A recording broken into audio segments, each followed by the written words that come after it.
ভর্তি হওয়ার জন্য অনেক টাকার দরকার ছিল, প্লাস একটা ল্যাপটপের দরকার ছিল। তো প্রিন্সিপাল স্যার ডিসি স্যারের সাথে বলায় ডিসি স্যার আমাকে ডেকে পাঠিয়েছিল এবং আমার কাছে বিস্তারিত শোনার পরে ভর্তি হওয়ার জন্য আমাকে 22,000 টাকার দরকার ছিল। তা ডিসি স্যার আমাকে 25,000 টাকা দিয়েছেন নগদ এবং একটি ল্যাপটপ উপহার দিয়েছেন। আর পরবর্তীতে তিনি আরও বলছেন যে যদি কোনো সমস্যা হয় তাকে জানানো হলে তিনি আমাকে এই বিষয়ে আরও সাহায্য সহযোগিতা করবেন।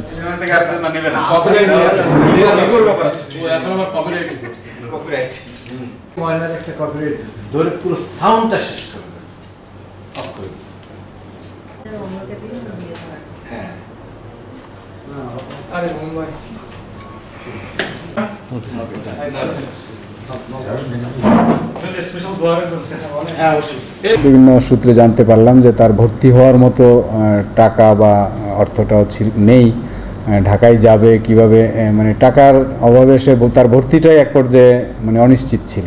তো এটা তার যেই কলেজ থেকে সে এইচএসসি পাশ করেছে সেই কলেজের অধ্যক্ষ আমার কাছে নিয়ে এসেছিলেন। তারপর আমি বলেছি যে তার ভর্তি থেকে শুরু করে তার পড়াশোনার যাবতীয় ব্যয়ভার আমরা জেলা প্রশাসন তথা সরকার থেকে বহন করা হবে।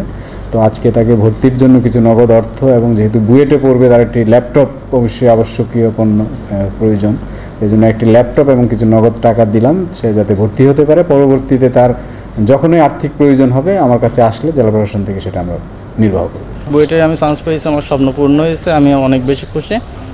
আর পরবর্তীতে এখনও বিসিএস দেওয়ার ইচ্ছা আছে, প্লাস একজন ভালো ইঞ্জিনিয়ার হয়ে দেশের সেবা করার মানে তুমুল আগ্রহ নিয়ে আমি ব্যক্ত করছি।